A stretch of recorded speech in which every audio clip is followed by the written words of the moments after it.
Welcome back વિદ્યાર્થી મિત્રો. હવે આપણે પ્રોગ્રામિંગ ઇન C++ની અંદર જેનું ફર્સ્ટ યુનિટ છે ઇન્ટ્રોડક્શન ઓફ ઓઓપી, એનો બીજો ટોપિક જોઈશું, object oriented programming, OOP. OOP is based on the concept of object. OOP જે છે એ ઓબ્જેક્ટ પર આધારિત છે. Object can have data and code. ઓબ્જેક્ટના ડેટા હશે અને કોડ પણ હશે.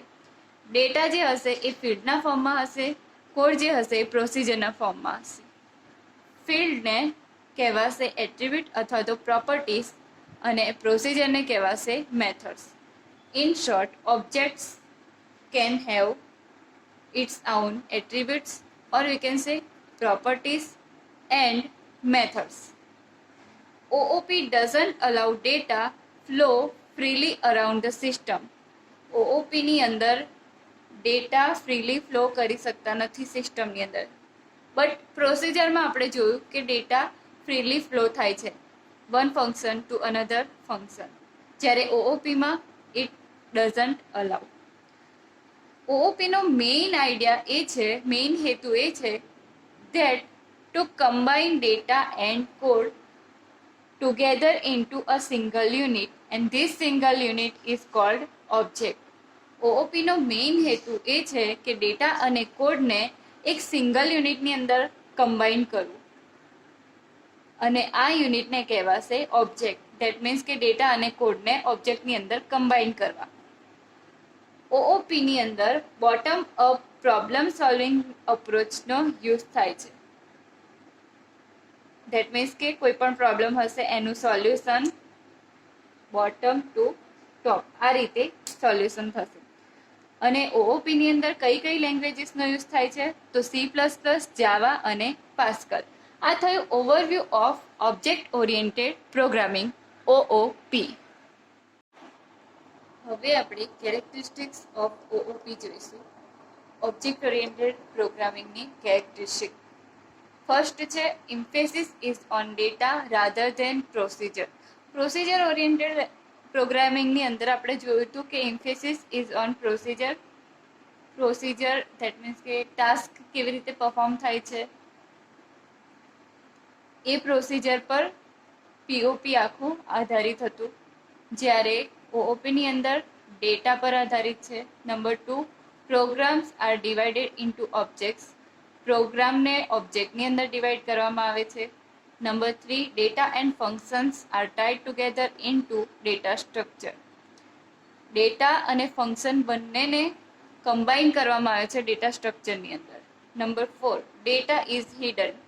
ડેટા જે હશે એ હિડન હશે, હાઇડ કરેલા હશે and can't be accessed by external function. એટલે એક્સટર્નલ ફંક્શન એને એક્સેસ કરી શકતા નથી. Number 5, objects can communicate with each other through function. હવે ઓબ્જેક્ટ જે હશે એ ફંક્શનના થ્રુ એકબીજા જોડે કમ્યુનિકેટ કરી શકે છે. Number 6, new data and function can be easily added whenever necessary. જ્યારે પણ પ્રોગ્રામની અંદર જરૂર પડે ત્યારે નવો ડેટા કે નવું ફંક્શન ઇઝીલી એડ કરી શકાય છે, જ્યારે પીઓપીની અંદર આ કરી શકાતું નહોતું. એ એનો પીઓપીનો ડિસએડવાન્ટેજ હતો. Number 7, bottom up problem solving અપ્રોચનો યુઝ થશે. આ થયો કેરેક્ટરિસ્ટિક્સ ઓફ ઓઓપી. હવે આપણે આગળ જોઈએ એડવાન્ટેજીસ ઓફ ઓઓપી. ફર્સ્ટ છે કોડ રીયુઝેબિલિટી. રીયુઝેબિલિટીનો મતલબ થાય ફરીથી યુઝ કરવાની ક્ષમતા.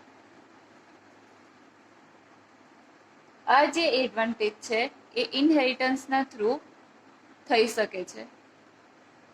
તો ઇનહેરિટન્સ જે છે એ ઓઓપીનો મોસ્ટ ઇમ્પોર્ટન્ટ ફીચર છે, જેની અંદર એક ઓલ્ડ ક્લાસ હશે, એમાંથી બીજો એક ક્લાસ ડિરાઈવ થાય છે બી.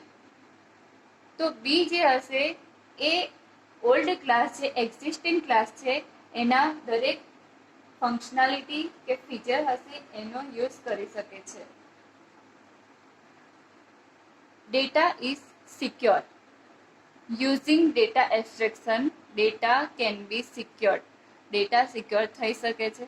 ડેટા એબ્સ્ટ્રેક્શનની અંદર જે એસેન્શિયલ ફીચર હશે એ એસેન્શિયલ ફીચરને રિપ્રેઝન્ટ કરવામાં આવે છે અને જે ઓવરઓલ ડિટેલ છે પ્રોગ્રામની ઓવરઓલ ડિટેલ એ ડિટેલને હાઇડ કરવામાં આવે છે. Number 3, different objects have different data stored in different partitions into memory, so problem of data loss can be solved. That means કે જેટલા પણ ઓબ્જેક્ટ હશે એના પોતાના ડેટા હશે, ડિફરન્ટ ડેટા હશે, એ ડિફરન્ટ પાર્ટીશનમાં સ્ટોર થયેલા હશે મેમરીની અંદર. તો જો અલગ અલગ રીતે ડેટા સેવ થયેલા હશે તો ડેટા લોસનો જે પ્રોબ્લેમ છે એ સોલ્વ કરી શકાય છે. Number 4, easily upgraded from small system to large system. OOP જે છે એ સ્મોલ સિસ્ટમ હોય કે લાર્જ સિસ્ટમ હોય ઇઝીલી અપગ્રેડ કરી શકાય છે. Number 5, we can provide additional task to an operator without changing its meaning. That means કે કોઈ પણ ઓપરેટર હોય એને આપણે એડિશનલ ટાસ્ક પ્રોવાઈડ કરી શકીએ છીએ એનો જે મિનિંગ છે એને ચેન્જ કર્યા વગર. ઓપરેટર ઓવરલોડિંગની અંદર ફોર એન એક્ઝામ્પલ પ્લસ છે તો એના થ્રુ ધારો કે કોઈ નંબર હોય 1 અને 2 છે એની વચ્ચે પ્લસની સાઇન મૂકે તો એડિશન થશે, સમ થશે, તો આન્સર મળશે 3.